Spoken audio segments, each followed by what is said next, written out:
এই যে আমাদের ঝাড়খণ্ডের একটা বক্তা আছে, কি যেন নাম ভুলে গেছি, ঠিক মতো বাংলা ভাষাটা বলতে পারে না, ক্ষমতাকে বলে ক্ষমতা, মানে বাংলাও ঠিক বলতে পারে না, না বাংলা বলে না উর্দু বলে না উড়িয়া বলে। উনি বলছেন একদিন যে আহলে হাদিস, এই ওয়াহাবি তোরা পীর মানিস না, যদি ভারতে যদি পীর সাহেবরা না আসতেন তাহলে তোরা সব শিবলিঙ্গের পূজা করতি। বলে কি বলেন না, কথা বলেন। কারণ ওরা দাবি করতে চাই, ওদের দাবি হচ্ছে এইটা যে ভারতবর্ষে ইসলাম এসেছে পীরের মাধ্যমে। কার মাধ্যমে? পীরের মাধ্যমে। ডাহা মিথ্যা কথা।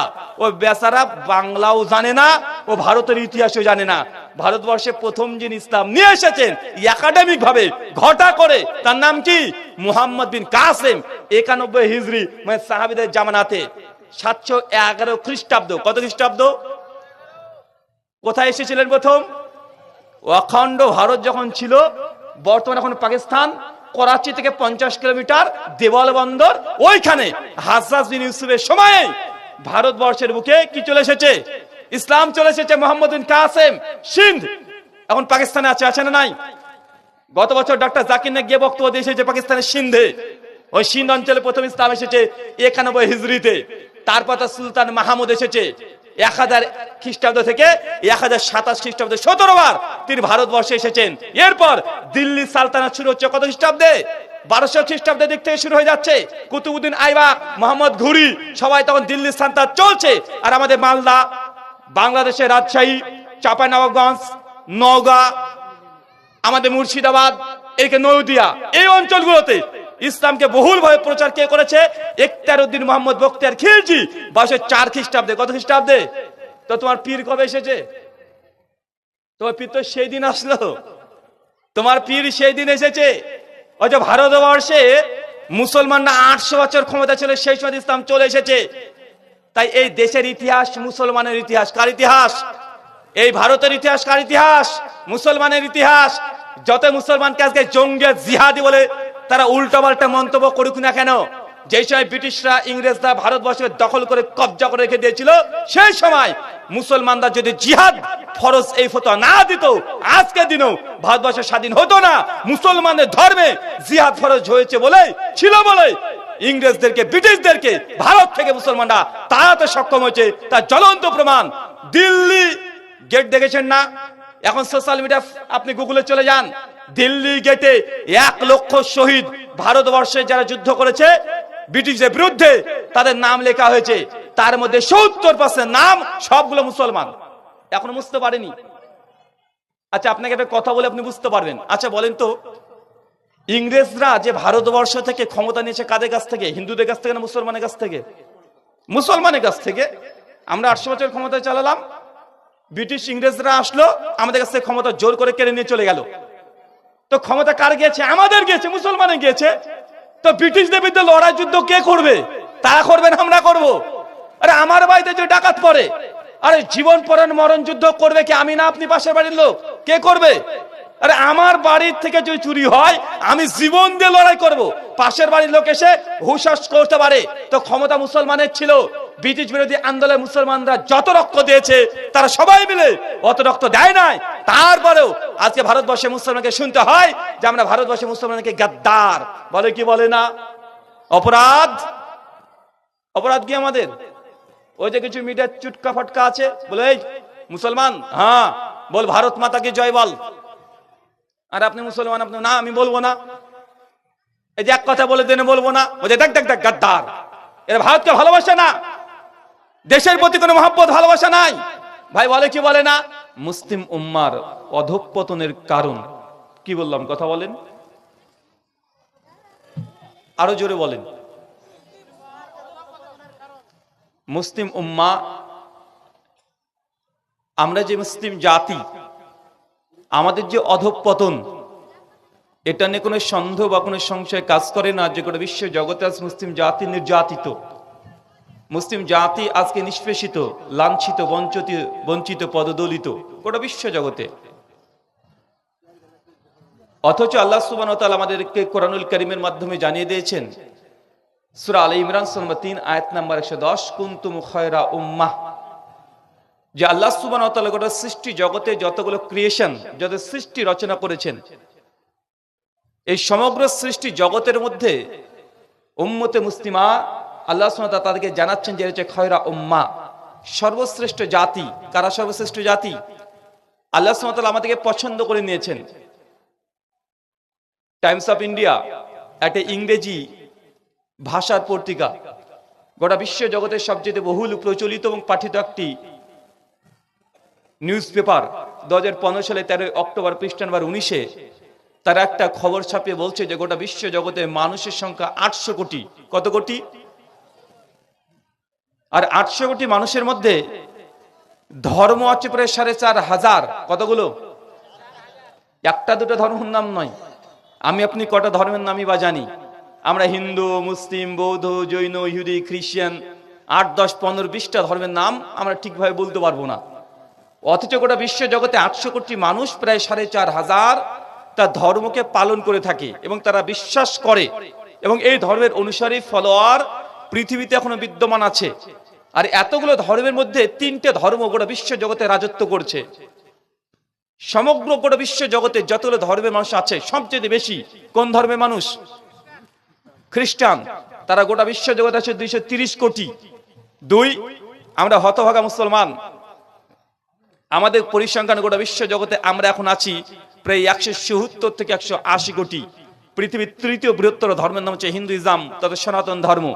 তাদের পরিসংখ্যান প্রায় 120 থেকে 130 কোটি। এছাড়া কিছু জৈন আছে 50 লক্ষ, ইহুদি আছে 1.5 কোটি, বুদ্ধিস্ট আছে প্রায় 17 কোটি, অ্যাথিস্ট আছে প্রায় 25 কোটি। তো মোটামুটি গোটা বিশ্ব জগতে 3টে ধর্ম আছে। কয়টা? কথা বলেন। 3টে ধর্ম আছে। মানে ধর্ম তো অনেকগুলো, কিন্তু মেজর সবচেয়ে বড় 3টে ধর্ম 3টে জায়গাকে নিয়ে তার রাজত্ব করছে। যেমন খ্রিস্ট ধর্ম, এই রাজত্ব দেখবেন ভারতবর্ষে নেই, কারণ ভারতবর্ষে খ্রিস্টানরা কি সংখ্যালঘু। বাংলাদেশে সংখ্যালঘু, পাকিস্তান সংখ্যালঘু। তাদের রাজত্ব কোথায়? ইউরোপ কান্ট্রিগুলো, তাদের ওয়েস্টার্ন কান্ট্রি, পশ্চিমা বিশ্ব, তাদের রাজত্ব আছে না নাই? 2, আরেকটা ধর্ম ইসলাম। ইসলাম রাজত্ব করছে পশ্চিমা বিশ্ব নয়, বরং ইসলাম রাজত্ব করছে মধ্যপ্রাচ্যে, middle east, Saudi, Dubai, Kuwait, Qatar, Malaysia, Indonesia, সবগুলো সংখ্যাগরিষ্ঠ মুসলিম রাষ্ট্র। কি রাষ্ট্র নয়? সংখ্যাগরিষ্ঠ মুসলিম রাষ্ট্র। আর পৃথিবীর তৃতীয় ধর্ম যেটা সনাতন হিন্দু ধর্ম, যেটা রাজত্ব করছে ভারতবর্ষে। কোথায়? কোথায়? এই ভারতবর্ষ, এই পাশে নেপাল। শুধুমাত্র ভারতবর্ষে ধর্মটার মানুষগুলোকে খুঁজে পাওয়া যায়। এছাড়া পৃথিবীর অন্য জায়গাতে যতগুলো হিন্দু বা সনাতনীরা আছে, তারা বংশসূত্রে তারা কেউ সেই দেশের রাষ্ট্রীয় নাগরিক নয়, বরং ভারত থেকে তারা ওই জায়গাগুলোতে গিয়ে তার ধর্মটিকে পালন করছে। এই 3টে ধর্ম গোটা বিশ্ব জগতে রাজত্ব করছে। করছে না? করছে কি করছে না? গোটা বিশ্ব জগতে রাজত্ব করছে। এখন গোটা বিশ্ব জগতের সবচেয়ে যে জিনিসটা নিয়ে বেশি ঝামেলা, সে হচ্ছে ধর্ম নিয়ে। কি নিয়ে? ধর্ম নিয়ে এখন মারামারি লাগছে না, ধর্ম নিয়ে দ্বন্দ্ব লাগছে না। কেননা প্রত্যেকে মানুষ তারা বিশ্বাস করে সে যে ধর্ম পালন করে এই ধর্মটা শ্রেষ্ঠ। বিশ্বাস করে কি করে না? শোনেন, এখানে এতগুলো মানুষ বসে আছেন, এখন আপনাকে যদি আমি প্রশ্ন করি যে ভাইজান আপনি যে মুসলমান, কেন মুসলমান? কারণ কি বলেন তো? আপনি কেন মুসলমান? কেন আপনি হিন্দু না? কেন আপনি খ্রিস্টান না? গোটা বিশ্ব জগতে যদি সবচেয়ে মডার্ন কাউকে বলতে হয়, তারা কারা?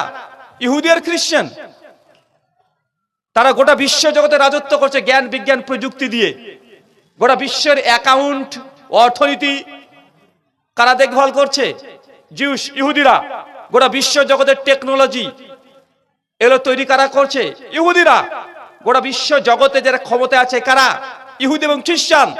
যত টেকনোলজি দেখেন, এই যে আমাদের সামনে কতগুলো মোবাইল আছে, মোবাইলের যে মাইক্রোসফট, এই মাইক্রোসফট কোম্পানির মালিক কে? একজন খ্রিস্টান। আমরা ক্যামেরা ব্যবহার করছি, ক্যামেরা লেন্স কারা আবিষ্কার করছে? ইহুদি।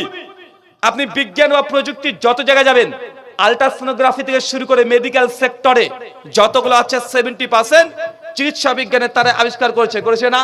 গোটা বিশ্ব জগতে তারা সমস্ত কিছু দখল করে রেখেছে।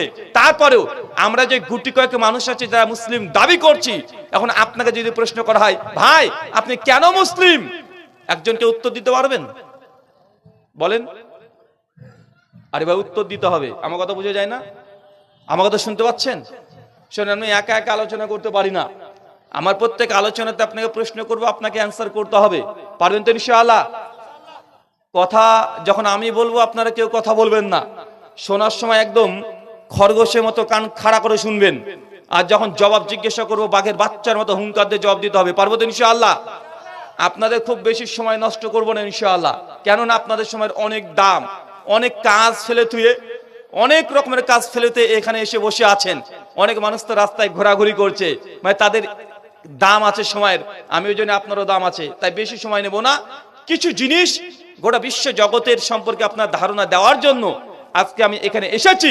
মুসলিম উম্মার অধঃপতনের কারণ কেন আমরা গোটা বিশ্ব জগতে আজকে মুসলিম জাতি আমরা মার খাচ্ছি, অথচ সংখ্যায় আমরা 180 কোটি, মোট আমরা কম না, সংখ্যায় কম। কথা বলেন, ভারতবর্ষে আমরা মুসলমানের সংখ্যায় কম, সংখ্যা লঘু আমরা, কিন্তু গোটা বিশ্ব জগতে 56 মুসলমান সংখ্যা গরিষ্ঠ রাষ্ট্র আছে। যদিও ভারতবর্ষে মুসলমানের সংখ্যা কম হলেও প্রায় 37 কোটি আমরা ভারতবর্ষে মুসলমান আছি না নাই? বাংলাদেশ সংখ্যাগরিষ্ঠ মুসলমান, পাকিস্তান সংখ্যাগরিষ্ঠ মুসলমান, কিন্তু পাকিস্তানের সংখ্যাগরিষ্ঠ মুসলমান হলেও পাকিস্তানের মুসলমান আছে মাত্র 20 কোটি। বাংলাদেশ সংখ্যাগরিষ্ঠ মুসলমানের রাষ্ট্র হলেও বাংলাদেশের মুসলমান আছে 15 কোটি। কিন্তু আমার দেশ ভারতবর্ষ আমরা সংখ্যা লঘু, তারপরেও আমরা 37 কোটি, মানে দুই দেশে যা আছে আমরা ভারতবর্ষে একা বেশি আছে না নাই? ইন্দোনেশিয়ায় মুসলিমরা 99% মুসলমান, তারপরেও ইন্দোনেশিয়ায় যত মুসলমানের জনগণ তার চেয়ে ভারতবর্ষে মুসলমানের সংখ্যা বেশি। এমনকি সৌদি আরবের চাইতে আমাদের ভারতবর্ষে মুসলমান জনগণনায় আমরা সংখ্যা বেশি। বেশি কি বেশি না? তো এত আমরা মুসলমান 180 কোটি হওয়ার পরেও গোটা বিশ্ব জগৎ আজকে মুসলমান মার খাচ্ছে। সব জায়গাতে মুসলমানকে আজকে ডিমোলাইজ করার চেষ্টা করা হচ্ছে কি হচ্ছে না? এখন আপনাকে বুঝতে হবে আপনি কেন মুসলমান। আমরা মুসলিম এই কারণে আমরা মার খাই। আমি মুসলিম এই জন্য আজকে আপনার SIR নাম চলে আসছে না কেন? মুসলমান এই জন্য। আপনি যদি নাস্তিক হয়ে যান, দেন আপনার সে গলায় গলায় পীড়িত হয়ে যাবে তাদের, হয় কি হয় না? কিছুদিন আগে দেখলেন না মিডিয়া চ্যানেলে একজন ডুপ্লিকেট দাড়িওয়ালা পরে টেনে টেনে ছেড়ে ছেড়ে দেখাচ্ছিল, রাষ্ট্রবাদী মুসলমান দেখাচ্ছিল না? কি একটা নাম জানে, মতিয়ার। কারণ ওই বেচারা ও বুঝে নিয়েছে যদি এদের কাছ থেকে কিছু খেতে হয় তো ইসলামের বিদ্বেষ প্রচার করো, দেব তোমাকে কোলে তুলে জামাই বাবুর মতো আদর করবে, দুলা ভাইয়ের মতো আদর করবে। মানে দেখবেন তারা নাস্তিক তাদের সঙ্গে বন্ধুত্ব করে, যারা ইসলাম ত্যাগ করে দেয় তাদের সঙ্গে শত্রুতা থাকে না, বন্ধুত্ব হয়ে যায়। কিন্তু আমার সঙ্গে আপনার সঙ্গে শত্রুতা কেন? আমরা মুসলমান এই জন্য। অন্য কোনো কারণ আছে? কোনো কারণ আছে?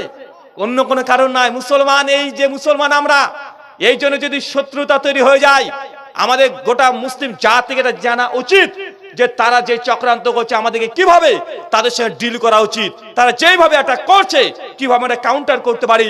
যদি আপনি না জানেন, আজকে দেখেন উড়িষ্যাতে মুসলমান কাজ করতে যাচ্ছে, নাম যখন শুনছে মুর্শিদাবাদ, মার খাচ্ছে কি খাচ্ছে না? এটা তো ভারতবর্ষে কিছু প্রেক্ষাপট বললাম আপনাকে। ফিলিস্তিনে দীর্ঘ 2 বছর ধরে ইহুদিরা মুসলিমদের রক্ত নিয়ে খেলা করছে কি করছে না?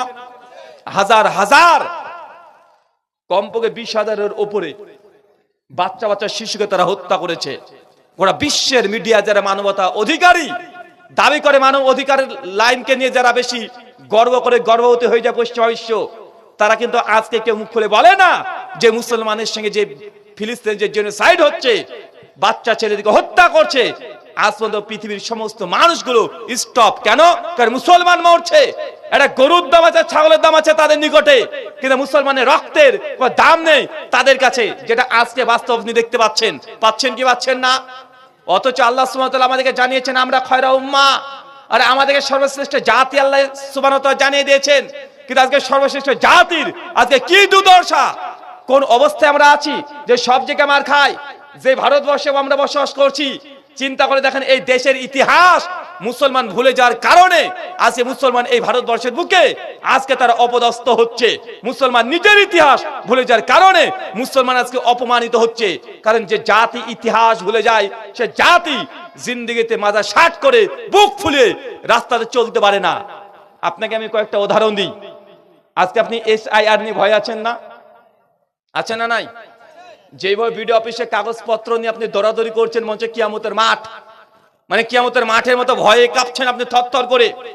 কখন NRC, কখন এই, কখন সেই, বারবার লাইনে দাঁড়াতে হচ্ছে না? হচ্ছে। মানে আপনি প্রমাণ করতে যাচ্ছেন কি যে আমি ভারতের নাগরিক, আরে এই দেশ আমার, এই দেশে আমি জন্মগ্রহণ করেছি। আমি 71-এর 77-এর 74-এর সব ডকুমেন্টসকে আপনি জোগাড় করে রেখে দিয়েছেন কেন? এটা প্রুফ করতে চাচ্ছেন আপনি ভারতীয়, কিন্তু আপনি নিজে ইতিহাস ভুলে গেছেন ভাইজান। যে ভারতের মাটিতে আজকে আপনার এই দুর্দশা, এই ভারতবর্ষের ইতিহাস বলছে মুসলমানরা ভারতবর্ষে 800 বছর ক্ষমতায় ছিল। কত বছর?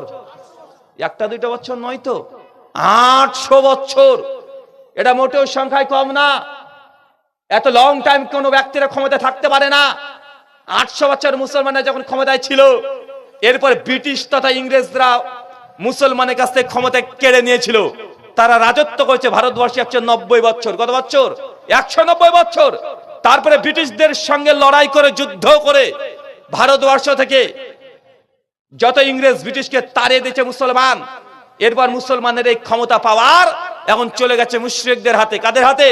তাতে পেয়েছে মাত্র 75 বছর। মানে মুসলমানের কাছে ক্ষমতা ছিল, এরপর খ্রিস্টানদের কাছে গেল, এখন এসেছে হিন্দুদের কাছে। মানে পর পর ক্ষমতার পরিবর্তন হচ্ছে কি হচ্ছে না? আমার একটা প্রশ্ন ভাইজান, এই দেশে আমরা 800 বছর রাজত্ব করেছি, যদিও আমাদেরকে রাজত্ব থেকে আমাদেরকে অনেকে অপমান করে। কি করে? যে মুসলমান যারা মুঘল ছিল, সম্রাট আকবর, বাবর, অরঙ্গজেব, এরা অমুসলিমদেরকে জোর করে কালেমা পড়ে মুসলমান করিয়ে নিয়েছে। ভাই বলে কি বলে না? আবার বলে যে মুসলমান মানেই আমাদের এই দেশে তারা এসে জোর করে কবজা করেছে, তরবারি দিয়ে মানুষকে ধর্মান্তরিত করেছে। বলে কি বলে না? হাজার অভিযোগ।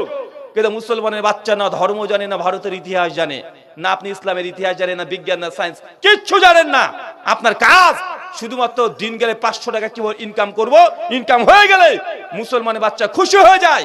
তার জন্য আজকে আপনি এই রাজ্য থেকে বাইরের রাজ্যে গেলেও আজকে আপনাকে মার খেতে হয়। ভয় কি হয় না? শোনেন, এই দেশ আমাদের, এই দেশ আমরা 800 বছর ক্ষমতায় ছিলাম। আমরা এই দেশে উড়ে এসে জুড়ে বসি নাই। আমাদের 800 বছরের ইতিহাসে ভারতবর্ষের বুকে এখনো জড়িয়ে আছে। তাই কেউ যদি আমাদেরকে বলে দেয় যে না তোমরা বহিরাগত, তোমরা পাকিস্তানে চলে যাও, তোমরা এই দেশের নাগরিক না, এটা হতেই পারে না। এটা আপনাকে তাদের এই জাহেলিয়াত, মূর্খতাকে যদি জবাব দিতে হয়, জ্ঞান লাগবে। কি লাগবে? জ্ঞান লাগবে। ভারতে বাস করছে, ভারতের জ্ঞান অর্জন করতে গেলে নিজের বাপ দাদার ইতিহাসই পড়তে হবে। কারণ ভারতের ইতিহাস মানে আমাদের 800 বছর শাসন করছে মুসলমান, তাদের ইতিহাস পড়তে লজ্জা লাগবে নাকি? বুঝেন না মনে হয়? আরে ভারতের ইতিহাস মানে কাদের ইতিহাস? ভারতের ইতিহাস মানে তো মুসলমানের ইতিহাস। তারা 800 বছর ক্ষমতায় ছিল। মোহাম্মদ বিন কাসেম, আচ্ছা বলেন তো প্রথম ভারতবর্ষে মুসলমান কে এসেছে? আচ্ছা বলেন তো ভারতবর্ষের প্রথম মসজিদের নাম কি? বলেন। ভারতবর্ষের প্রথম মসজিদের নাম কি? চেরুমান জামে মসজিদ। এই মসজিদটা কোথায় আছে? কেরালায়।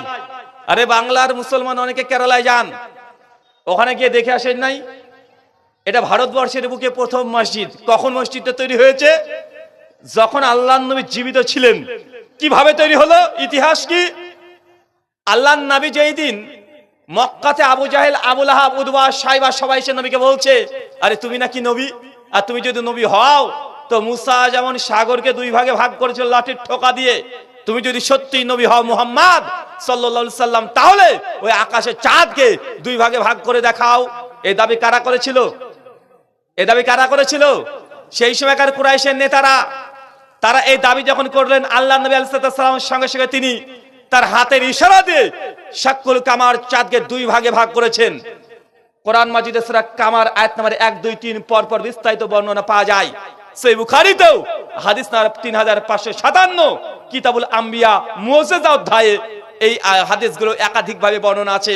ইবনে আব্বাস, আবু হুরায়রা, জাবির বিন আব্দুল্লাহ, অনেক সাহাবী থেকে আল্লাহর নবী সেই রাত্রে যখন তিনি চাঁদকে 2 ভাগে ভাগ করেছে, ওই সময়তে আমাদের ভারত তথা আমাদের ইন্ডিয়া, কেরালা, শোনেন কেরালার ভারত খুব, কেরালা আর সৌদি আরব খুব বেশি দূরত্ব না, মাঝখানে একটা সাগর। কি কথা বলেন? আচ্ছা যেই দিন সৌদি আরবে রোজা রাখে শুরু করে, সেই দিন কেরালাতে রোজা রাখে কি রাখে না? কেন? কারণ সৌদিতে চাঁদ দেখা গেল, কেরালাতে চাঁদ দেখা যায়। কেন? সৌদি আরব আরব সাগর পার করলে সৌদি আরব পড়ে যায়। তাই সৌদি আরবের প্রকৃতি, আবহাওয়া আর আমাদের ভারতের কেরালার প্রকৃতি, আবহাওয়া অনেকটাই 70% সিমিলার, মানে সাদৃশ্য রাখে। তো আল্লাহ নবী যেই রাত্রিতে চাঁদকে দুই ভাগে ভাগ করে তিনি এই মুজিজা, মিরাকেল, সাইন, অলৌকিক ঘটনা দেখাচ্ছিলেন, সেই দিনই আমাদের ভারতবর্ষের বুকে একজন রাজা, হিন্দু রাজা, তিনি মন্দিরের ছাদে উঠে তিনি চন্দ্র দেবতার পুজো করতেন, চন্দ্র দেবতাকে নমস্কার করছিলেন।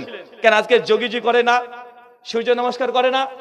কারণ হিন্দু দাদার মধ্যে চাঁদকে তারা পুজো করে, তারা সূর্যকেও পুজো করে। সেই রাত্রিতে চাঁদকে তিনি প্রণাম করার জন্য উঠেছেন, যেমন চন্দ্রকে তিনি প্রণাম করতে গেছেন, হঠাৎ তার দৃষ্টিগোচর হয়েছে, মানে সে দেখতে পেয়েছে যে চাঁদটা দুই ভাগে ভাগ হয়ে ছিটকে পড়ে গেল। উনি তখন অবাক হয়ে গেছেন যে চাঁদ দুই ভাগে ভাগ কেন হলো, কিভাবে হলো। পরবর্তী সময় মনে করছে এটা আমার দৃষ্টির ভ্রম হয়েছে, মানে চোখের ভেলকি লেগেছে মনে হয়, অতটা গুরুত্ব দেয়নি। কিন্তু মনে করলো না চাঁদ তো মনে হলো দুই ভাগে ভাগ হয়ে গেল, হঠাৎ করে চাঁদ নেই, আকাশে ছিটকে পড়ে গেল। কিন্তু তিনি মনে করছেন এটা চোখের ভেলকি বা এটা আমার দৃষ্টি ভ্রম হয়েছে। তিনি সেই রাত্রিতে অত কিছু মনে করেনি। কিন্তু ভারতবর্ষে আরবরা আগে থেকে ভারতে আসতো।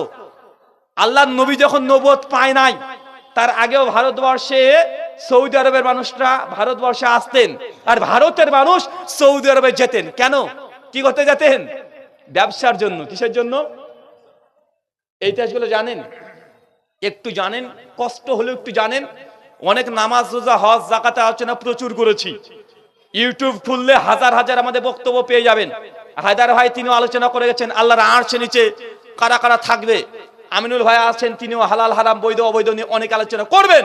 কিন্তু মুসলমান নিজের জাতি সত্তাকে যদি ভুলে যান, তাহলে অনেক ক্ষেত্রে মুসলিম জাতিকে আজকে জ্ঞান বা জ্ঞান জানা না থাকার কারণে আজকে আমাকে অনেক অপদস্থ হতে হচ্ছে না? কথা বলেন, হচ্ছে। আরে এই দেশের ইতিহাস মানে মুসলমানের ইতিহাস।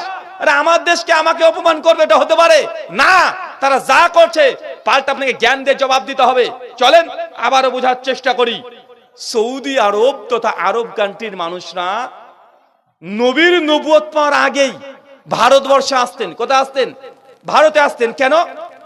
কারণ ভারতবর্ষ অনেক উন্নত ছিল। সৌদির চাইতে ভারত উন্নত আগে থেকেই। ইউরোপ, আমেরিকার এই দেশগুলোর চাইতে ভারতবর্ষ অনেক উন্নত ছিল। যেই সময় আমেরিকা, ইউরোপ কান্ট্রিগুলোতে তারা রাস্তাতে বসে বসে তারা অন্ধকারে ঘরের মধ্যে ঘুমিয়ে থাকতো, ভারতবর্ষের বুকে সেই সময় জ্ঞান বিজ্ঞান চর্চা হতো। জানা আছে আপনার? লালন্দা বিশ্ববিদ্যালয়, এটা আমাদের বিহারের লালন্দা বিশ্ববিদ্যালয় আছে না? এটা পঞ্চম দশকের, মানে আতে ১৫০০ বছর আগের, মানে নবীর নবুয়ত পাওয়ার সময়ে লালন্দা বিশ্ববিদ্যালয় ভারতবর্ষে তৈরি হয়ে গেছে। ১০,০০০ ছাত্র এখানে পড়াশোনা করতো, একটা দুইটা নয়, ১০,০০০। পৃথিবীর ৩৫টা দেশ থেকে ছাত্র পড়তে আসতো। হিয়াংশানের কথা শুনেন নাই? হিয়াংশানকে চীন থেকে একজন ঐতিহাসিক তিনি ভারতবর্ষে এসে পড়াশোনা করে গেছেন। এই আমাদের বিহার লালন্দা বিশ্ববিদ্যালয় সেই সময় এটা তৈরি হচ্ছে ১৫০০ বছর আগে। এখন চিন্তা করেন, যেই সময়তে আরবের মানুষ তারা মূর্খ ছিল। কি ছিল সেই সময়? কথা মনে বুঝেননি? নবীর নবুয়ত পাওয়ার আগের যুগে কি বলা হয়? আইমে জাহিলিয়াতের যুগ, মূর্খতার যুগ, বর্বরতার যুগ।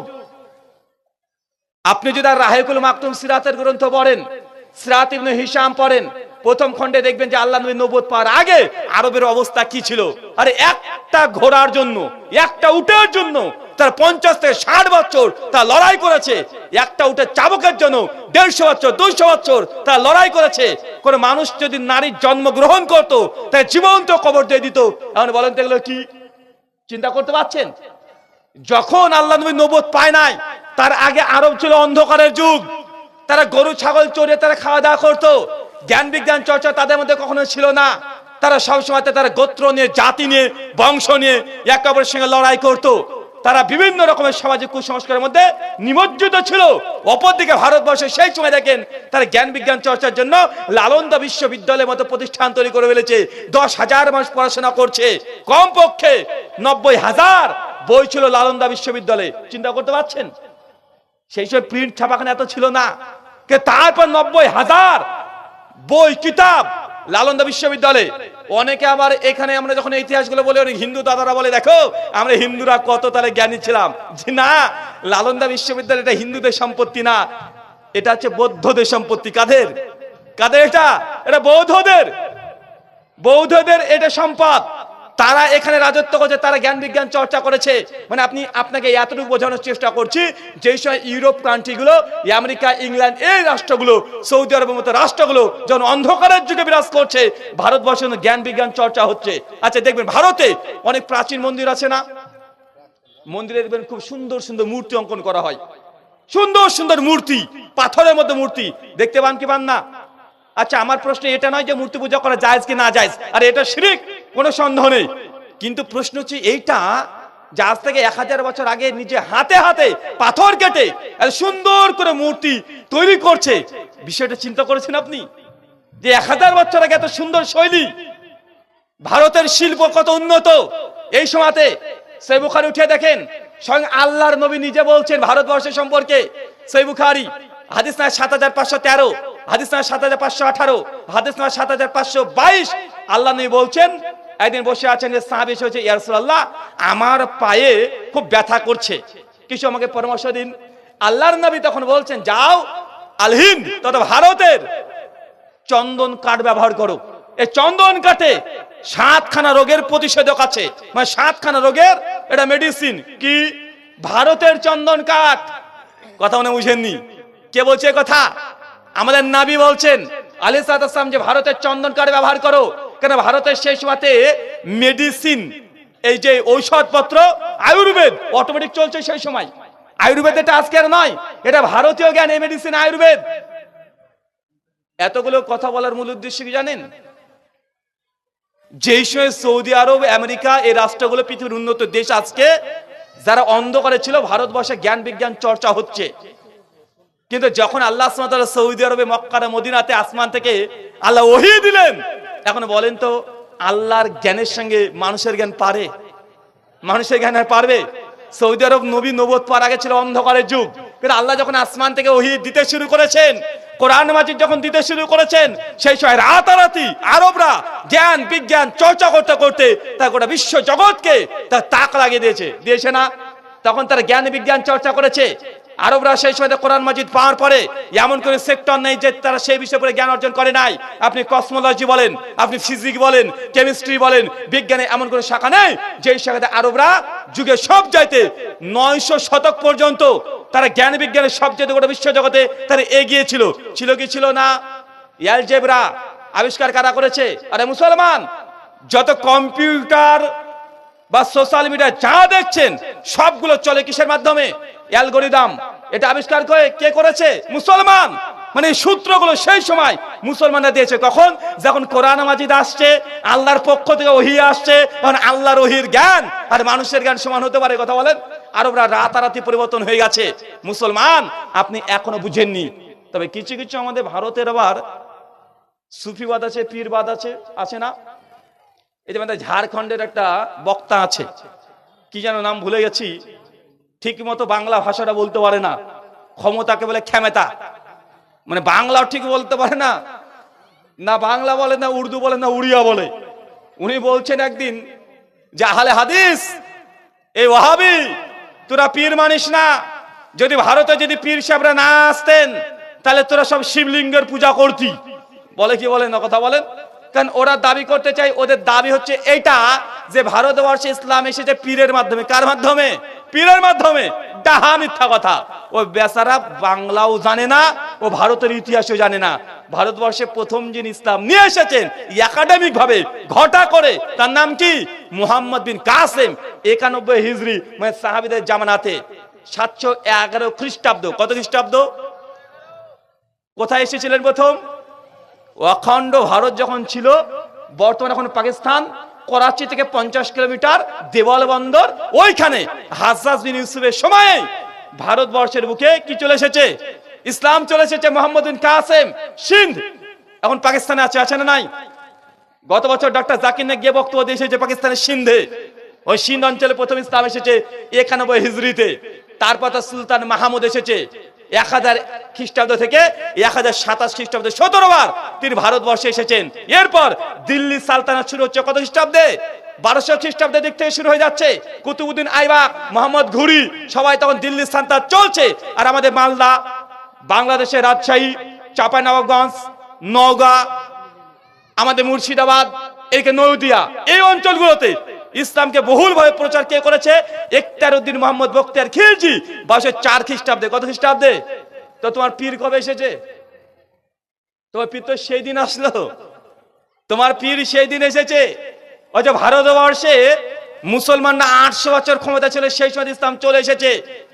তাই এই দেশের ইতিহাস মুসলমানের ইতিহাস। কার ইতিহাস? এই ভারতের ইতিহাস। কার ইতিহাস? মুসলমানের ইতিহাস। যত মুসলমানকে আজকে জঙ্গি জিহাদি বলে তারা উল্টাপাল্টা মন্তব্য করুক না কেন, যে সময় ব্রিটিশরা ইংরেজরা ভারতবর্ষকে দখল করে কবজা করে রেখে দিয়েছিল, সেই সময় মুসলমানরা যদি জিহাদ ফরজ এই ফতোয়া না দিত, আজকের দিনেও ভারতবর্ষ স্বাধীন হতো না। মুসলমানদের ধর্মে জিহাদ ফরজ হয়েছে বলে, ছিল বলে ইংরেজদেরকে, ব্রিটিশদেরকে ভারত থেকে মুসলমানরা তাড়াতে সক্ষম হয়েছে। তার জ্বলন্ত প্রমাণ দিল্লি গেট দেখেছেন না? এখন সোশ্যাল মিডিয়া আপনি গুগলে চলে যান, দিল্লি গেটে 1 লক্ষ শহীদ ভারতবর্ষে যারা যুদ্ধ করেছে ব্রিটিশদের বিরুদ্ধে, তাদের নাম লেখা হয়েছে। তার মধ্যে 70% নাম সবগুলো মুসলমান। এখনো বুঝতে পারেনি? আচ্ছা, আপনাকে একটা কথা বলে আপনি বুঝতে পারবেন। আচ্ছা বলেন তো, ইংরেজরা যে ভারতবর্ষ থেকে ক্ষমতা নিয়েছে কাদের কাছ থেকে? হিন্দুদের কাছ থেকে না মুসলমানের কাছ থেকে? মুসলমানের কাছ থেকে। আমরা 800 বছর ক্ষমতা চালালাম, ব্রিটিশ ইংরেজরা আসলো, আমাদের কাছ থেকে ক্ষমতা জোর করে কেড়ে নিয়ে চলে গেল। তো ক্ষমতা কার গিয়েছে? আমাদের গিয়েছে, মুসলমানের গিয়েছে। তো ব্রিটিশদের বিরুদ্ধে লড়াই যুদ্ধ কে করবে? তারা করবে না আমরা করব? আরে আমার বাড়িতে যে ডাকাত পড়ে, আরে জীবন পরণ মরণ যুদ্ধ করবে কি? আমি না আপনি? পাশের বাড়ির লোক কে করবে? আরে আমার বাড়ির থেকে যদি চুরি হয়, আমি জীবন দিয়ে লড়াই করব। পাশের বাড়ির লোক এসে হুশাস করতে পারে। তো ক্ষমতা মুসলমানের ছিল। ব্রিটিশ বিরোধী আন্দোলনে মুসলমানরা যত রক্ত দিয়েছে, তারা সবাই মিলে অত রক্ত দেয় নাই। তারপরেও আজকে ভারতবর্ষে মুসলমানকে শুনতে হয় যে আমরা ভারতবর্ষে মুসলমানকে গাদ্দার বলে। কি বলে না? অপরাধ। অপরাধ কি আমাদের? ওই যে কিছু মিডিয়া চুটকা ফাটকা আছে, বলে এই মুসলমান, হ্যাঁ বল ভারত মাতা কি জয় বল। আর আপনি মুসলমান, আপনি না আমি বলবো না। এই যে এক কথা বলে দেন, বলবো না। ওই যে দেখ দেখ দেখ গাদ্দার, এরা ভারতকে ভালোবাসে না, দেশের প্রতি কোনো মহব্বত ভালোবাসা নাই। ভাই বলে কি বলে না? অপরাধ কি? ভারত মাতা কি জয়, এইটা আমরা বলি না। এই জন্য আমাদেরকে বলছে আমরা নাকি দেশকে ভালোবাসি না। এই জন্য আমাদেরকে বারবার গাদ্দার বলছে। এই জন্য আমাদেরকে বলছে এসআইআর করে ভারতবর্ষ থেকে তাড়িয়ে দেবে। এমন ঘোষণা আসছে কি আসছে না? আসছে। শোনেন, ভারত মাতা কি জয় এই শব্দটা মুসলমানরা কেন বলি না? মুসলমানরাও জানেন, আপনারাও জানেন না যে আপনি কেন বলেন না। কয়েকটা কথা বলি।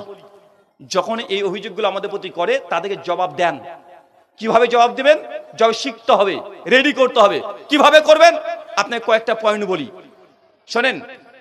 ভারত মাতাকে জয় কেন বলবো প্রশ্ন করেন পাল্টা। আপনাকে উত্তর দিয়ে তারা বলবে, তুমি এই দেশের মাটিতে জন্মগ্রহণ করেছো, তো যে দেশে জন্মগ্রহণ করেছো সেই দেশ তো মায়ের সমতুল্য, মাতৃভূমি, দেশ তো মা। তাই তুমি ভারতে জন্মগ্রহণ করছো, তো তুমি ভারত মাতাকে জয় কেন বলবে না? উত্তর তারা তাই দেবে কি দেবে না? তার মানে আমরা সমাধান কি হলো? যে দেশে মানুষ জন্মগ্রহণ করবে সে দেশকে মা বলতে হবে, তাই না? এটা তাই আমাদেরকে শেখানোর চেষ্টা করছে, বলতে বাধ্য করছে। এখন পাল্টা আমাদের প্রশ্ন হিন্দু সনাতনী দাদাদেরকে, যারা এই বলে মুসলমানকে বারবার তারা টর্চার করে। আচ্ছা, পাকিস্তানে হিন্দু দাদারা আছে না নাই? আছে না নাই? এখন 1.5 কোটি হিন্দু আছে পাকিস্তানে। আচ্ছা, যেই সব হিন্দু দাদারা পাকিস্তানে জন্মগ্রহণ করেছে, পাকিস্তান তাদের মাতৃভূমি কি ভূমি নয়? মাতৃভূমি কি ভূমি নয়?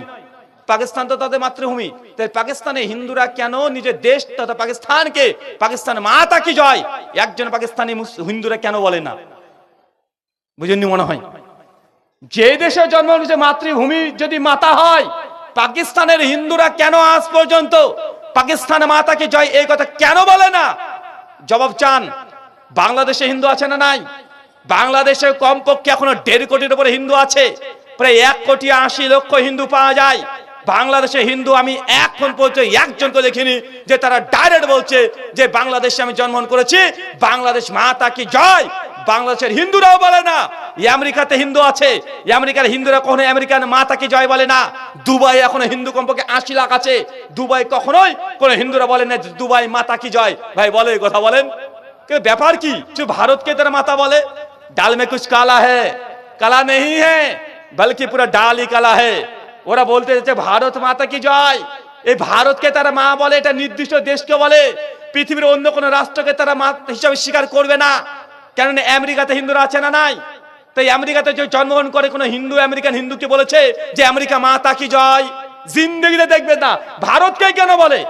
কারণ এই ভারতবর্ষ তাদের পুণ্যভূমি। কি ভূমি? এটা অবতারের জায়গা। এখানে রাম জন্মগ্রহণ করেছে, শ্রীকৃষ্ণ জন্মগ্রহণ করেছে, এখানে বুদ্ধ জন্মগ্রহণ করেছে, হিন্দু দাদাদের যতগুলো অবতার ভারতবর্ষে জন্মগ্রহণ করেছে। শ্রীমদ ভগবত গীতা অধ্যায় 4 শ্লোক সঙ্গে 7 আর 8 এর যদি ব্যাখ্যা করা যায়, বলদেব বিদ্যাভূষণ তিনি ব্যাখ্যা করেছেন যতগুলো অবতার এই ভারতবর্ষে জন্মগ্রহণ করেছে। তাই ভারতকে তারা মা এই জন্য বলে না যে জন্মভূমি, এই জন্য ভারতবর্ষে বিভিন্ন দেবতারা জন্মগ্রহণ করার কারণে এই দেশকে তারা মা বলছে। দেশকে ভালোবাসার কারণে না, এটা ধর্মের কারণে। কিসের কারণে? দেশের জন্মগ্রহণ করছে এই জন্য না। আর দেশের জন্মগ্রহণ করলে যদি মা হতো তো বাংলাদেশে হিন্দু দাদারা বাংলাদেশ মাতা কি জয় বলতো। আর আমরা মুসলমান পৃথিবীর কোন দেশকে আমরা মা বলি না, কোন জড় পদার্থকে আমরা মা বলি না। যদি সত্যি কোন দেশকে আমরা মা বলতাম, মুসলমান প্রথম যে দেশকে মা বলতো সেটা মক্কা আর মদিনা। আমরা মুসলমানরা বলি মক্কা মাতা কি জয় বলেছি আমরা কখনো? মদিনা মাতা কি জয় বলেছি আমরা কখনো? সৌদি আরব মাতা কি জয় আমরা বলেছি কখনো? না।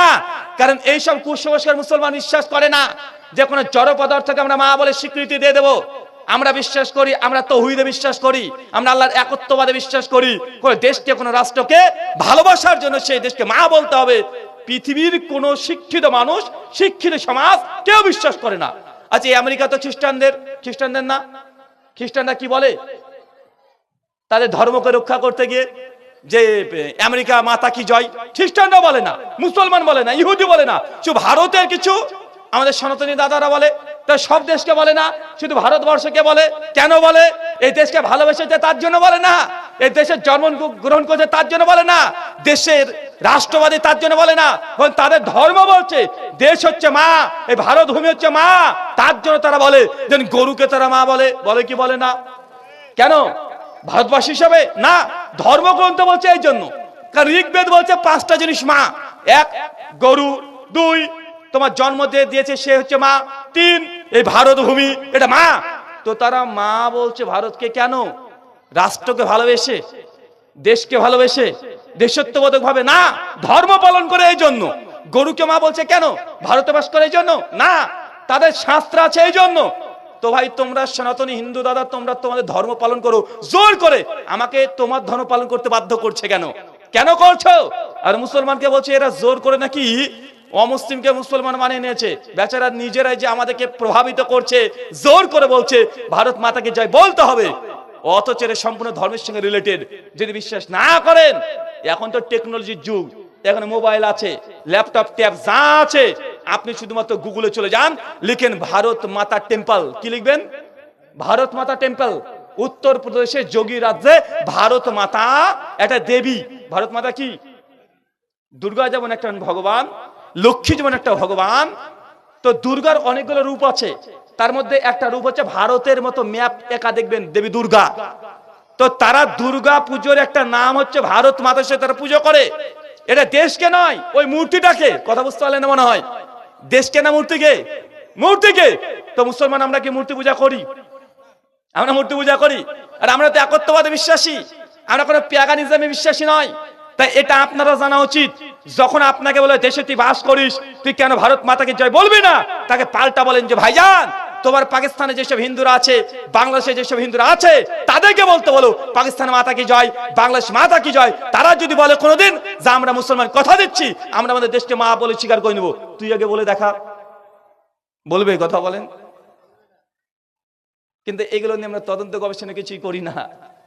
কিছুদিন ধরে একটা কথা নিউজ চলছে যে মুসলমানরা যেখানে সংখ্যা গরিষ্ঠ হয়ে যায়, 50 জন মুসলমান যদি থাকে, ওর মধ্যে 5 জন কোনো অমুসলমান, ডাইরেক্ট তার নাম ধরে বলছে হিন্দু সেখানে টিকতে পারে না। বলছে কি বলছে না? বলছে কি বলছে না? যে মুসলমানরা যেখানে সংখ্যায় বেশি হয়ে যায়, ওই জায়গাতে অমুসলমানরা থাকতে পারে না। কেন? মুসলমানরা অমুসলিমদেরকে মেরে তাড়িয়ে দেয়। বলছে কি বলছে না? দিয়ে উদাহরণ সঙ্গে সঙ্গে দেবে 2টা। 1 দেখো পাকিস্তান, ওখানে এতগুলো হিন্দু ছিল, 30% হিন্দু ছিল, আজকে মাত্র 5% হিন্দু হয়ে গেছে। কেন? মুসলমান রাষ্ট্রে হিন্দুরা থাকতে পারে না। তাদেরকে মেরে বের করে দেয়, হত্যা করে। দেখো বাংলাদেশ দেশ ভাগের সময় কত ছিল? 22% হিন্দু ছিল, আজকে বাংলাদেশে 8% হিন্দু হয়েছে। কেন? মুসলমানরা জোর করে মেরে তাদেরকে বাংলাদেশ থেকে তাড়িয়ে দিচ্ছে। প্রচার করা হচ্ছে কি হচ্ছে না? করছে না? বিশ্লেষণ করতে হবে। তারা বলে দিল, একটা ন্যারেটিভ প্রচার করে দিল, আর আপনি সেটা যে জবাব না দেন। নেপোলিয়ন বলেছেন, একজন মানুষ যদি প্রত্যেকদিন একটা মিথ্যা কথাকে প্রতিদিন গলা উঁচিয়ে বলে, তাহলে একদিন এই মিথ্যা কথাটাই মানুষের সামনে সত্য হিসেবে প্রমাণিত হয়ে যায়। প্রতিদিন বলছে কথা যে মুসলমান রাষ্ট্রে অমুসলিমরা নিরাপদে থাকে না। উদাহরণ পাকিস্তান, বাংলাদেশ। এসব লোককে পাল্টা প্রশ্ন করে বলেন, ভাইজান গোটা বিশ্বজগতে মুসলমান মাত্র 2টো রাষ্ট্র না, মুসলমানের 56+ রাষ্ট্র আছে, আছে না নাই? আছে না নাই? তো ঘুরে ফিরে বাংলাদেশ আর পাকিস্তানের উদাহরণ কেন দেওয়া হয়? কারণ বাংলাদেশের সঙ্গে পাকিস্তানের সঙ্গে ভারতের সম্পর্ক খারাপ, রাজনৈতিক দ্বন্দ্বের কারণে, সমস্যার কারণে সব সময় দ্বন্দ্ব লেগেই থাকে। যদি মুসলিম সংখ্যাগরিষ্ঠদের কাছে যদি অমুসলিমরা নিরাপদ থাকে না, কিছু কিছু আবার, আমি কোনো রাজনৈতিক বক্তা না, কোনো রাজনীতিও করি না, সবাই জানেন আমার কাজ হচ্ছে আমার উম্মাহ কনসেপ্ট। মুসলিম উম্মাহকে যদি কেউ অভিযোগ করে, ইসলামের বিরুদ্ধে অভিযোগ করে, তাদের অভিযোগগুলোকে পর্যালোচনা করা আর আপনাদেরকে তৈরি করে দেওয়া যে তাদেরকে আপনি জবাব দিতে পারেন। কিছুদিন থেকে বলছে না, আগে পশ্চিম বাংলাতে যদি মুসলমানের সংখ্যা বেড়ে যায় তাহলে তোমাদের হিন্দুদেরকে মেরে বের করে দিবে। প্রচার করছে না? খুব বলছে না? এবং বলছে মুসলমান সংখ্যা যেখানে বেশি হয়ে যায় অমুসলিমরা টিকতে পারে না, হিন্দু খাত্রে মেহে। আমি ভাবি কয়দিন আগে মালদাতে মোদিজি এসেছিল ভাইজান, যে দেশের প্রধানমন্ত্রী, তাদের স্বরাষ্ট্রমন্ত্রী, তাদের যতগুলো এমপি আছে 90% তাদের, যে দেশের 90% নেতা মন্ত্রী ব্যবসায়ী সবকিছু তাদের, তারাই সংখ্যায় 80%। আর আমরা তাদের গণনা অনুযায়ী 14 থেকে 17%। তা 80% মানুষ 14% মানুষের কাছে খাত্রে মেহে। চিন্তা করা যায় কত বড় কাপুরুষ যারা এই দাবিগুলো করে। মানে নিজেকে যে কাপুরুষ বলছে, তাদের এই দাবিতে যে তার নপুংসক হিজড়া, এটা প্রমাণ হচ্ছে না? আরে আমরা তো 14%, আর 14% কাছে যেটা 80%, তোমরা যে খাত্রে মেয়ে থাকো। অথচ প্রধানমন্ত্রী তোমার, স্বরাষ্ট্রমন্ত্রী তোমার, মুখ্যমন্ত্রী সবগুলো তোমার। মুসলমান কয়টা আছে? সবই তো তোমাদের, সমস্ত ক্ষমতা তোমাদের, ব্যবসা তোমাদের, আম্বানি আদানি সব তোমার। তারপর 14% মুসলমানের কাছে 80% তারাই খাত্রে মেয়ে। তো এগুলো কি মানুষ না হিজড়া? আরে ভাই, এটা আমি বলছি না, তাদের দাবি প্রমাণ করছে, এটা তাদের পরিস্থিতি প্রমাণ করছে। অথচ মুসলমান রাষ্ট্রে, চলেন একটু ঘুরে আসি, 56খন ইসলামী রাষ্ট্র আছে। গত বছর আমি মালয়েশিয়াতে গিয়েছিলাম। মালয়েশিয়া কুয়ালালামপুর ক্যাপিটাল সিটি ঘুরেছি, প্রায় 11খানার মতো প্রোগ্রামও করেছি। আমি ভালো করে যে দেশে যাই সে দেশকে আগে ঘুরি, সেই দেশে মূল সিটিগুলো, মানে ক্যাপিটাল সিটি যেটা আছে। তো মালয়েশিয়াতে গিয়ে দেখলাম মালয়েশিয়াতে 76% মুসলমান। কত পার্সেন্ট? 76%। মালয়েশিয়ার অনেকগুলো রাজ্য আছে যেখানে শরিয়া আইনকে প্রয়োগ করা হয়, শরিয়া আইন আছে। অথচ এই দেশের শরিয়া আইনের কথা শুনলে চুলকানি শুরু হয়ে যায়, হয় কি হয় না? অথচ মালয়েশিয়াতে শরিয়া আইন প্রয়োগ করা হয়েছে। 76% মুসলমান। মালয়েশিয়াতে হিন্দু আছে 7%। কত পার্সেন্ট? 7%। আজ পর্যন্ত কোন পেপার পত্রিকাতে দেখেছেন যে মালয়েশিয়াতে সংখ্যাগরিষ্ঠ মুসলমান 76% মুসলমান 7% হিন্দুদেরকে নির্যাতন করেছে, মন্দিরে ঢুকতে বাধা দিয়েছে, মন্দির ভেঙে দিয়েছে, মন্দির সঙ্গে গিয়ে সামনে গিয়ে লুঙ্গি ডান্স করেছে? দেখেছেন? কেন? ওখানে তো মুসলমান সংখ্যা বেশি, হিন্দুদের সংখ্যা 7%। তাহলে মালয়েশিয়ার মুসলমানের কাছে হিন্দু খাত্রে মেয়ে থাকার কথা ছিল, অথচ ভারতে নাকি তারা খাত্রে মেয়ে, অথচ তারা 80%। আমার তো ব্রেনে ধরে না ভাই। যদি আইনস্টাইনকে নিয়ে আসেন তাও সমাধান করতে পারবে না। আচ্ছা, দুবাই, ভারতবর্ষের সবচেয়ে বেশি যারা ভ্রমণ করতে যায়, বাইরে ভ্রমণ করতে যায়, সে দেশটার নাম কি জানেন? দুবাই। কোথায়? দুবাই। দুবাই কারা? দুবাই কাদের জায়গা? সংখ্যাগরিষ্ঠ মুসলমান।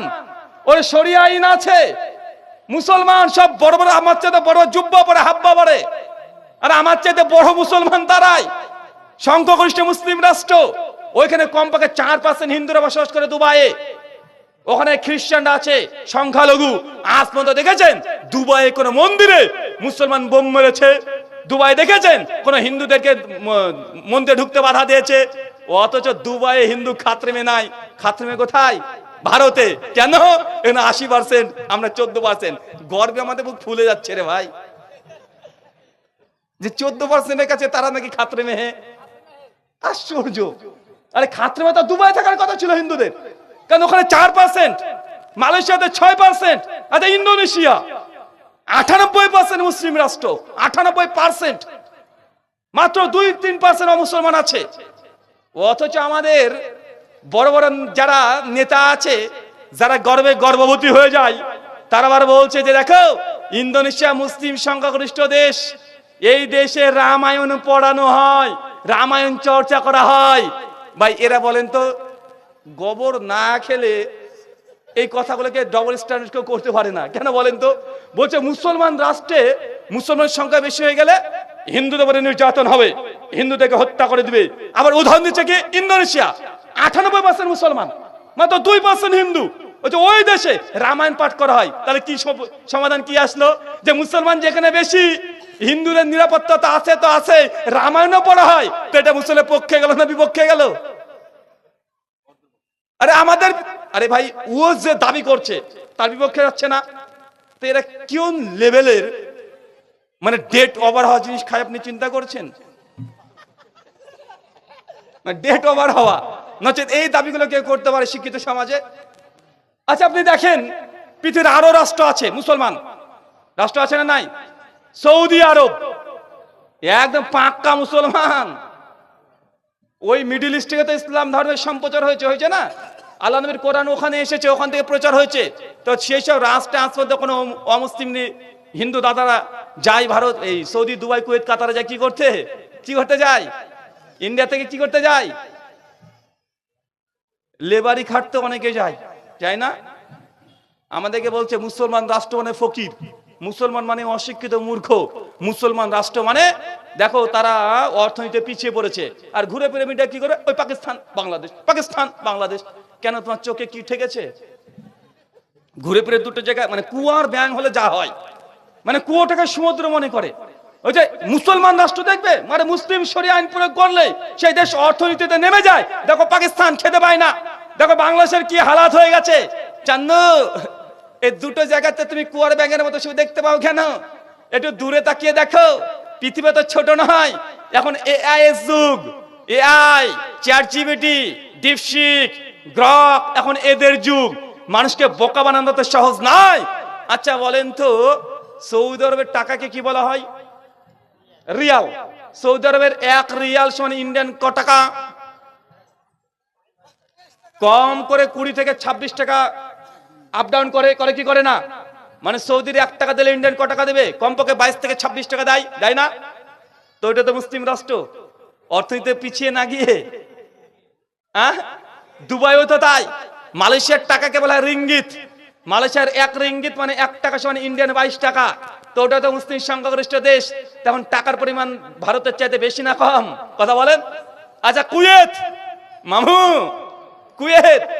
কুয়েতের 1 টাকা মানে ইন্ডিয়ান ক টাকা? 256, মানে 250 থেকে 300 টাকা আপ ডাউন করে। তো মুসলিম রাষ্ট্র যদি হয়, মুসলিমরা সংখ্যাগরিষ্ঠ যদি হয়ে যায়, সে দেশে নাকি জিডিপি কমে যায়, সে দেশে নাকি না খেয়ে মরে। তো কুয়েতের 1 টাকা মানে ভারতের 300 টাকা। এইসব কথা বলতে তোমাদের লজ্জা লাগে না? আর আমি নিজের দেশকে নিয়ে গর্ব করব, কিন্তু এদের কথা শুনে যা মনে হয়, বারিকার মানুষ যদি এই কথাগুলো শোনে ভাববে যে ভারতের মানুষের এত মূর্খ। কিন্তু আমরা তো থেকে মূর্খ দেখতে চাই না, এর শিক্ষিত দেখতে চাই। আর নিজের দেশকে নিয়ে আমরা গর্ব করি, ফখর করি। কিন্তু এইসব খবরের নামে গবর বলে কিছু, এরা সারা দিন ধরে এই করে হিন্দু আর মুসলমানের মারামারি লাগানোর চেষ্টা করে কি করে না? কথা বলেন। আল্লাহ সুবহানাহু ওয়া তাআলা এদেরকে তুমি বুঝার তৌফিক দান করে, আমিন। সম্মানিত সুধী, আমি কোন রাজনৈতিক বক্তা না, যেহেতু মুসলিমদের উপর অভিযোগ আছে জবাব দিতে হয় কি হয় না? আচ্ছা মুর্শিদাবাদের নাম শুনে এখন বাইরে গেলে একটু ভয় লাগছে আমার, কারণ যদি একবার জিজ্ঞেস করে কোথা থেকে এসেছিস, আর যদি মুর্শিদাবাদ, তাতে বিপদ রে ভাই।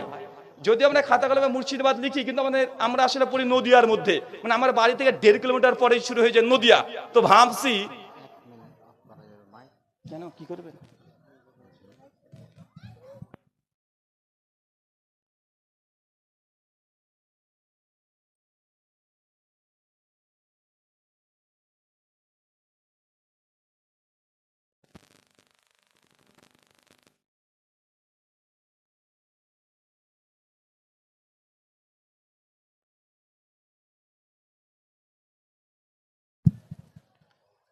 ধন্যবাদ। শোনেন, আমার উদ্দেশ্য এটা নয়, আমার উদ্দেশ্য কোন হিন্দু বা মুসলমানের সঙ্গে সম্প্রীতি নষ্ট হোক, এটা আমি চাই না। আমি চাই যে সত্যগুলো মানুষ দুই দিক থেকে পর্যালোচনা করুক, তারা দেখুক। একটা জাতিকে, একটা ধর্মকে, একটা ব্যক্তিকে, একটা গোত্রকে ডিমোলাইজড করে দিয়ে কখনো সে রাষ্ট্রকে, দেশ কখনোই চূড়ান্ত শীর্ষে স্থান যেতে পারে না। জাপানের দিকে তাকিয়ে দেখেন, জাপানে দুটো বোমা, হিরোশিমা নাগাসাকি দুটো শহরে দুটো বোম ফেলার কারণে জাপান ধ্বংস, স্তূপ ছাড়া আর কিছুই ছিল না। কিন্তু এই কয়েক বছর, মাত্র 60 থেকে 70 বছরে জাপান আজকে টেকনোলজি সবচেয়ে উন্নত। আজকে আমরা ভারতবর্ষের মানুষের জাপানে চলে যাই উল্টো ট্রেন দেখতে। জাপানকে আমরা বলি যে এই গোটা বিশ্বের চাইতে তা 50 বছর আগে আছে, বলি কি বলি না? অথচ তারা একটা সময় হিরোশিমা নাগাসাকি দুটো শহরে বোম ফেলে জাপান ধ্বংস বিশেষ হয়ে গেছে। কিন্তু আজকে দ্রুত 50-60 বছরে এত উন্নত তারা হয়েছে। কেন কেন হয়েছে? কারণ সে রাষ্ট্রে কোনো ধর্ম নিয়ে রাজনীতি হয় নাই। এ ছোট ও বড় একটা কমিউনিটিকে নিচে দেখিয়ে আপনি সে রাষ্ট্রের মধ্যে কখনো রাষ্ট্রকে উঁচু করতে পারেন না। অবশ্যই যদি রাষ্ট্রকে যদি সঠিকভাবে পরিচালনা করতে হয়, রাষ্ট্রের যদি উন্নতি চান, রাষ্ট্রবাদী যদি হতে চান, তাহলে তার কাজ পরিবারের মতো সবার সঙ্গে ব্যবহার করা। কেউ আমার আপন, কেউ আমার সৎ না। কেউ খারাপ হতে পারে, যে খারাপ হয় তাকে বেশি সময় দিতে হয়, হয় কি হয় না? এই দেশটাকে মনে করতে হবে নিজের পরিবার। দেশের নাগরিক হচ্ছে এক একটা সন্তানের মতো, কে হিন্দু, কে মুসলমান, কে খ্রিস্টান, কে নাস্তিক। যিনি রাষ্ট্রের দায়িত্ব পালন করে সে যে দেখতে যায়, তাই রাষ্ট্র কখনো এগোতে পারে না। তার জ্বলন্ত দৃষ্টান্ত জাপান। দেখেন জাপান এসব নেই। দেখেন চীন, আর চীনের জনসংখ্যা ভারতের জনসংখ্যা কাছাকাছি। তারপরে চীন গোটা বিশ্ব জগতে আজকে তার উন্নত হয়েছে কি হয় নাই? আসসালামু আলাইকুম। দর্শক বৃন্দের উদ্দেশ্যে বলছি, ব্রাদার রাহুল হোসেনের পরে আমাদের আরো একজন বক্তা আছেন, আব্দুল করিম বিন আমিনুল ইসলাম। উনি আছেন ওপার বাংলার, যেরকম আব্দুর রাজ্জাককে আমরা চিনি, আব্দুর রাজ্জাকের ভঙ্গিতেই উনি কথা বলেন। তো ওনার জন্য আপনারা অপেক্ষা করবেন, এটা আপনাদের কাছে আমি আশা রাখছি। কেউ উঠে যাবেন না, আমাদের সভা নষ্ট করবেন না। ব্রাদার রাহুল হোসেনের পরে পরেই উনি আসবেন আমাদের মঞ্চে। আসসালামু আলাইকুম। সম্মানিত সুধী, আমার কথা হচ্ছে, কোন রাষ্ট্রকে যদি পরিচালনা করতে হয়, রাষ্ট্রের প্রত্যেক জনগণ সন্তানের মতো দেখতে হবে। চীন গোটা বিশ্ব জগতে আজকে উন্নত হচ্ছে কেন? ধর্ম নিয়ে কোনো রাজনীতি নেই। আছে নাকি কথা বলেন? যেসব রাষ্ট্রগুলোতে দেখেন পৃথিবীতে সর্বশীর্ষ হয়ে গেছে ভারতবর্ষ। আমি আগে আলোচনাতে বললাম না, যে সময় আমেরিকা, ইউরোপ কান্ট্রিগুলো অন্ধকারে বসে বসে ঘুরে বেড়াতো, জিন্দগিতে লাইট বাল্ব দেখেনি, সেই সময় তো অন্তত কলকাতা শহরে মানুষ লাইটে, আলো সোলার লাইটে তারা পড়াশোনা করতো। চিন্তা করেছেন? এটা ভারতের ইতিহাস। পৃথিবীর সমস্ত সভ্যতা চাইতে ভারতবর্ষের শিক্ষিত জাতি ছিল, কিন্তু এত শিক্ষিত জাতি হওয়ার পরেও ভারতবর্ষ পিছিয়ে যাচ্ছে কেন? তো কেন পিছিয়ে যাচ্ছে? মৌলিক কারণ, আমরা ধর্ম নিয়ে রাজনীতি করতে শুরু করে দিয়েছি। না, ধর্ম যারা পালন করছে ধর্ম পালন করতে যান। রাজনীতির ব্যক্তিরা যদি এই ধর্মের মধ্যে মুখ ঢোকাতে যায়, অনেকটা কি জানেন, ঠাকুর ঘরে কুকুর ঢুকে যাওয়ার মতো, অপবিত্র করে ছেড়ে দিবে। তাই আমাদের হিন্দু এবং মুসলমানের প্রথম কাজ দুটো পরামর্শ। এক, যতগুলো মিডিয়া আছে, নিউজ চ্যানেল আছে, এদেরকে অবিশ্বাস করেন। কি করবেন? বিশ্বাস করবেন না। বিশ্বাস করলেই মনে হবে এই হিন্দু লোকটা আমার শত্রু, পাকা শত্রু। তাই মনে হবে যে মিডিয়াকে যে বিশ্বাস করে ফেলেন। আবার মনে হবে মুসলমানরা মনে করবে এই হিন্দুটা আমার শত্রু, আবার হিন্দুরা মনে করবে এ আমার শত্রু। কিছুদিন আগে আমি একটা ট্রেনে সফর করছি, তো রাত্রি 1টার দিকে আমি গাড়িতে উঠেছি ট্রেনে। আমার কাঁধে একটা ব্যাগ আছে, স্কুল ব্যাগ। উঠেছি, হঠাৎ করে দেখছি ট্রেনের কামরার বেশ কিছু মানুষ আমার দিকে হাঁ করে তাক করে তাকিয়ে আছে, মানে আমাকে দেখে ভয় পাচ্ছে। কিন্তু আমি ভাবছি কি আবার একটা হুজুর ট্রেনে ঢুকে বললে, কাঁধে আমার ব্যাগও দেখছি কোন বোম টোম মেরে উড়িয়ে না দেয়, মানে আমাকে দেখে ভয় পাচ্ছে। আর আমি আবার ভয় পাচ্ছি, আল্লাহ ইনি কি আমাকে জঙ্গি মনে করছেন নাকি এরা? কোন আমাকে না যে ট্রেন থেকে ধাক্কা মারে ফেলে দেয়, মানে ও আমাকে ভয় পাচ্ছে, আমি ওদেরকে দেখে ভয় পাচ্ছি। তৈরি করে করেছে এই জিনিস মিডিয়া। কে করেছে কথা বলেন? মিডিয়া। মিডিয়া কোন জায়গার একটা বিক্ষিপ্ত একটা ঘটনাকে এমন ভাবে প্রচার করে, মনে হচ্ছে যে সব জায়গাতে এই ঘটনাগুলো ঘটছে। করে কি করে না কথা বলেন? এইভাবে ভাইলেশন করে মানুষের মধ্যে এমন ভাবে প্রতিক্রিয়া তৈরি করে দিচ্ছে, মনে করে দিচ্ছে যে হিন্দুরা হচ্ছে মুসলমানের শত্রু আর মুসলমানরা হিন্দুদের শত্রু। এটা প্রমাণ করার চেষ্টা করছে।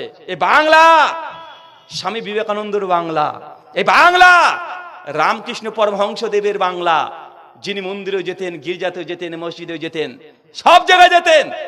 এই বাঙালিরা হচ্ছে মাছে ভাতে বাঙালি, মাছ ছাড়া একটা সময় তাদের কাটতে চায় না, কোনো পরব কাটে না। যতই আপনি চিৎকার মারেন না কেন, জামাই ষষ্ঠীর সময়তে খাসির দোকানের সামনে 100 জন লাইনে দাঁড়িয়ে বাংলার মানুষ কি নাই? খাসির মাংস নাই। তাই এই দেশ, এই জাতি, এদেরকে যদি আবারও ভারতকে যদি শীর্ষস্থানে যেতে হয়, প্রথম কাজ মিডিয়াগুলোকে কন্ট্রোল করা। কারণ মানুষের ব্রেন তারা করছে, মানুষকে মানে বুদ্ধিভিত্তিক ভাবে তারা মস্তিষ্ক দিক থেকে তারা এমন ভাবে ব্রেনের ওয়াশ করে দে, জঙ্গি তৈরি করে, কারখানা তৈরি করে দিচ্ছে। আল্লাহ সুবহানাহু ওয়া তাআলা এদিকে তুমি হেদায়েত দান করো, আমিন। আমাদের মধ্যে যারা এই সমস্যার মধ্যে বিদ্যমান আছি, দ্বিতীয় আপনাদের কাছে পরামর্শ, যদি কোনো জায়গায় কোনো কিছু অভিযোগ করে, খবরদার আইন হাতে তুলে নিবেন না। কি বললাম? আইন হাতে তুলে নিবেন না। কেন? মিডিয়া ওইটাই চাইছে। মিডিয়া ওটাই চাইছে যে আপনাকে একটু উস্কিয়ে দিবে, আপনি একটা গাড়ি ভাঙবেন, ওরা এসে ক্যামেরা করবে, ক্যামেরা করে দিনের পর দিন তারা মিডিয়াতে দেখাবে, বলবে দেখো মুসলমান জঙ্গি, তার দেশটাকে দখল করে নিল, দেশটাকে পাকিস্তান করে নিল, দেশটাকে বাংলাদেশ করে নিল। বলে কি বলে না? কথা বলেন। কারণ আপনি যদি কোনো ভায়োলেশন করেন, তারা এটাই খুঁজছে, মানে মুসলমানকে নিয়ে তো বাজে বাজে কথা কেন বলছে? কারণ তারা চাচ্ছে মুসলমানকে উস্কিয়ে দাও, একটা দুর্ঘটনা ঘটক, এই দুর্ঘটনাকে সামনে রেখে তারা দিনের পর দিন তারা মিডিয়া নিউজকে কভার করবে, তাদের টিআরপি বাড়াবে, তারা ভোট ব্যাংক বাড়াবে। তো তাদের উদ্দেশ্যে পা দেওয়া দরকার, সে কথা বলেন না। কদিন আগে দেখলেন না অসীম সরকার বাবু, তিনি কোরআন মাজিদকে নিয়ে একটা বাজে মন্তব্য করেছে। আলহামদুলিল্লাহ, মুসলমানরা পশ্চিমবাংলা অনেক সচেতন হয়ে গেছে, তারা কোনো ভায়োলেশনে যায় নাই, কোনো হিংসার মধ্যে প্রবেশ করে নাই। মুসলমানরা একাডেমিক ভাবে তারা সরকারি প্রক্রিয়ার মধ্যে তারা কি করেছে? জায়গায় জায়গায় গিয়ে কেস ঠুকে দিয়েছে, তারা আইনকে সম্মান রেখে তার কেস ঠুকে দিয়েছে। এটা অনেক দামি একটা কাজ হয়েছে। তবে আমরা কি, যেহেতু আলেম মানুষ, আমরা ধর্ম নিয়ে চর্চা করি, কোরআন মাজিদ আমরা পড়েছি, আমরা বলেছিলাম অসীম সরকার বাবুকে যে আসেন আমরা একটা একাডেমিক ওয়েতে আমরা ডিবেট করি, একটা হেলদি ডিসকাশন করি, একটা রুম আমরা ভাড়া নিই। যদি মনে হয় যে না এটা সম্ভব নয়, এখন অনলাইন প্ল্যাটফর্ম হাজার হাজার মিডিয়া অনলাইন আছে না নাই? আমরা সোশ্যাল মিডিয়ার মাধ্যমে, স্ট্রিমিয়ার্ডের মাধ্যমে, জুম মিটিং এর মাধ্যমে অনলাইন আমরা ডিবেট করি। আসলে কি কোরআন মাজিদ অমুসলিমকে হত্যা করার অনুমতি দেয়? এই শিরোনামে আপনি যা হেডিং করেছেন ওটাকে সামনে রেখে আমরা আলোচনা করি। শোনেন, এখন কোন আদর্শকে দমন করতে হলে অস্ত্র দিয়ে দমন করা সম্ভব নয়, পারবেন না। কি করতে হয়? ইন্টেলেকচুয়াল ওয়্যার, বুদ্ধিভিত্তিক লড়াই। এই যুগটা কিসের? এখন অস্ত্রের লড়াই না হয়, অস্ত্র দিয়ে লড়াই করে কোনো আদর্শকে দমন করানো যায় না। আপনি যদি হিংসা দেন, হিংসা ছড়িয়ে দেন, আদর্শকে দমন করতে পারবেন না। কি করতে হবে? বুদ্ধিভিত্তিক লড়াই করেন। তারা যখন অভিযোগ করছে ইসলাম নিয়ে, পাল্টা জবাব দেন। ইসলামকে নিয়ে যখন বদনাম করছে, পাল্টা জবাব দেন। ইসলামের উপরে প্রশ্ন ছুটছে, পাল্টা জবাব দেন। যখন আপনাকে জিহাদ শব্দ নিয়ে অনেক কিছু উল্টাপাল্টা মন্তব্য করছে, আপনি জিহাদ বলতে কি বুঝায় এটা খুলে বলে দেন। কারণ আমরা মুসলমানরাই আমরা এই ফিল্ডে তেমন কাজ করিনি। যেন কাফের, আরে সোশ্যাল মিডিয়া খোলার জন্যই আগে বলছে দেখো কোরআন মাজিদে আমাদেরকে কাফের বলা হয়েছে। আচ্ছা কাফের মানে কি? কাফের মানে তারা মনে করে কাফের মানে শত্রু। আরে ভাই, কাফের মানে পৃথিবীর কোন ডিকশনারিতে শত্রু পাবেন না। এখন আপনাকে কত চ্যাট জিপিটি করেন যে কাফের লিখেন, বাংলাতে লিখেন এর অনুবাদ কি, দেখেন ডাইরেক্ট দেবে কাফের মানে আনবিলিভার, অবিশ্বাসী। আর মুসলমান অমুসলিমকে কাফের বলি কেন বলি?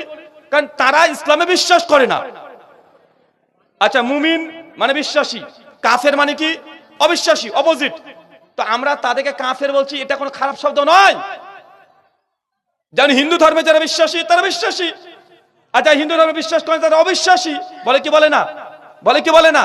তা আমরা যদি আরবি শব্দ ব্যবহার করি, আমরা বলি আরবিতে মুমিন মানে মুসলমান, মুমিন বিশ্বাসী, তারা কাফের বলি যারা অবিশ্বাসী, আনবিলিভারকে। তো আনবিলিভার শব্দ কি খারাপ? কথা বলেন। আরে আপনি ইসলামে বিশ্বাস করেন সেটা বলছি, কিন্তু এটা তো তাদের আপত্তি হয়ে যাচ্ছে। কিন্তু আমাদেরকে বোঝানো উচিত, ভাইজান কাফের শব্দ কোনো হিংসামূলক শব্দ না। কাফের মানে যারা ইসলামে বিশ্বাস করে না, অবিশ্বাসী, ইসলামকে বিশ্বাস করে না, ফেত নেই, ঈমান নেই, তার জন্য আপনাকে বলছি কাফের। এটা কোনো খারাপ শব্দ না, আরে একই কথা গীতার মধ্যেও আছে। শ্রীমদ্ ভাগবত গীতা অধ্যায় নম্বর 7 শ্লোক নম্বর 14 আর 15-তে শ্রীকৃষ্ণজি অর্জুনকে লক্ষ্য করে তিনি বলছেন, কি বলছেন? দেবী হ্যেষা গুণাময়ী মায়া মায়া দুরাতয়াঃ মামেব প্রপদ্যন্তে মায়াময়ং তরান্তিতে নমাং দুষ্কৃতিনাং মূঢ়াঃ প্রপদ্যন্তে নরাধমাঃ মায়া প্রহুতজ্ঞানাঃ আসুরাং ভাবস্মৃতাঃ। শ্রীমদ্ ভাগবত গীতা অধ্যায় 7 শ্লোক 14 এবং 15 বের করে আপনি এখনই দেখে নিতে পারেন, গুগল করে দেখে নিতে পারেন। শ্রীকৃষ্ণজি তিনি বলছেন, আমি এই গোটা বিশ্ব জগতের মানুষকে 3টে গুণে সৃষ্টি করেছি, এক সতগুণ, রজগুণ, তমগুণ, আর তার 3 গুণে গুণান্বিত হয়ে যারা পৃথিবীর মোহে আচ্ছন্ন হয়ে যায়, এইসব ব্যক্তিরাই নমং দুষ্কৃতিনাং মূঢ়াঃ, যারা আমাকে ছেড়ে দিয়ে, যারা আমি শ্রীকৃষ্ণকে ভগবান হিসেবে বিশ্বাস করে না, নমং দুষ্কৃতিনাং মূঢ়াঃ, এটা হচ্ছে দুষ্কৃতি। আচ্ছা গীতা কি বললো তাহলে আমাদেরকে? যারা শ্রীকৃষ্ণকে ভগবান বিশ্বাস করে না, যারা শ্রীকৃষ্ণকে ঈশ্বর বিশ্বাস করে না, পরমাত্মা পরমেশ্বর বিশ্বাস করে না, গীতা বলছে পরিষ্কার হয়ে তারা হচ্ছে নমং দুষ্কৃতি, এই যে দুষ্কৃতি। তা আমি তো মুসলমান, আমরা কৃষ্ণকে আমরা কি পরমেশ্বর বিশ্বাস করি না? তো আমাকে কি পরোক্ষ তাহলে কি বলা হচ্ছে না যে আমি হচ্ছে দুষ্কৃতি? নমং দুষ্কৃতিনাং মূঢ়াঃ, এটা হচ্ছে মূর্খ। কে মূর্খ? যে কৃষ্ণকে ঈশ্বর বিশ্বাস করে না। তো আমরা মুসলমান তো কৃষ্ণকে ঈশ্বর বিশ্বাস করি না, তো গীতা অনুযায়ী আমি তো আমাকে মূর্খ বলা হচ্ছে। শুধু এতটা না, নারাধামাঃ, কৃষ্ণজি তিনি বলছেন তারা হচ্ছে মানুষের মধ্যে সবচেয়ে নিকৃষ্ট। তার মানে যিনি কৃষ্ণকে বিশ্বাস করে না সে হচ্ছে মূর্খ, সে নরধামা, মানুষের মধ্যে নিকৃষ্ট, সে হচ্ছে দুরাচারী। তবে আমরা কি বিশ্বাস করি কথা বলেন? তাই গালিগালাজ করে আমাকে কে দিল তাহলে?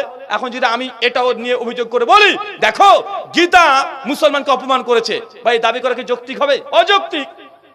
আরে শ্রীকৃষ্ণ যে তিনি বলেছেন সেই কনসেপ্টে যে আমাকে ঈশ্বর বিশ্বাস করবে না তারা হচ্ছে মানুষের মধ্যে নিকৃষ্ট, মূর্খ, দুষ্কৃতি। আরে কোরআন মাজিদ একই কথা বলছে যে আল্লাহকে বিশ্বাস করে সে কাফের। কাফের মানে কি? অবিশ্বাসী। তো শ্রীকৃষ্ণ যদি কথা বলছে কোরআন মাজিদ সে একই কথাই আছে। পৃথিবীর সব ধর্মেই আছে, খ্রিস্টান ধর্মেও আছে, যে জিজাসকে বিশ্বাস করে তাকে বিলিভার বলা হয়, আর যারা খ্রিস্টান ধর্মে বিশ্বাস না তাকে নন বিলিভার বলা হয়। এটা খারাপ কিছু নয়। সনাতন ধর্মে আছে মুসলমানকে জবন বলা হয়। কি বলা হয়? জবন বলা হয়। মুসলমানকে মিলেচ্ছ বলা হয়। কেন বলা হয় কথাগুলো? কেন বলা হয়? ইসলামকে টার্গেট, যে মুসলমান ও মুসলিমকে কাফের বলে। কাফের কিসको कहती है? কাফের कौन है? আরে কাফের আনবিলিভার, যে ইসলামে বিশ্বাস করে না সে কাফের। কাফেরকে দেখলে হত্যা করতে হবে, কোরআন মাজিদে ডাইরেক্ট কোন এমন ধরনের আয়াত নাই। মুসলমানকে আমরা দেখলে সতর্ক করি যে এই ধরনের কোন আয়াত নাই যে কাফের দেখলে হত্যা করতে হবে। কখনোই একটা আয়াত আপনি সিঙ্গেল আয়াত দেখাতে পারবেন না। আউট অফ কনটেক্সট যদি কেউ বের করতে চায় অবশ্যই বের করতে পারবে, অবশ্যই বের করতে পারবে। কোরআন মাজিদে যেই আয়াতগুলো যুদ্ধের কথা যখন আছে তার আগেই দেখবেন, যে একটা নির্দিষ্ট সময়ের জন্য নবী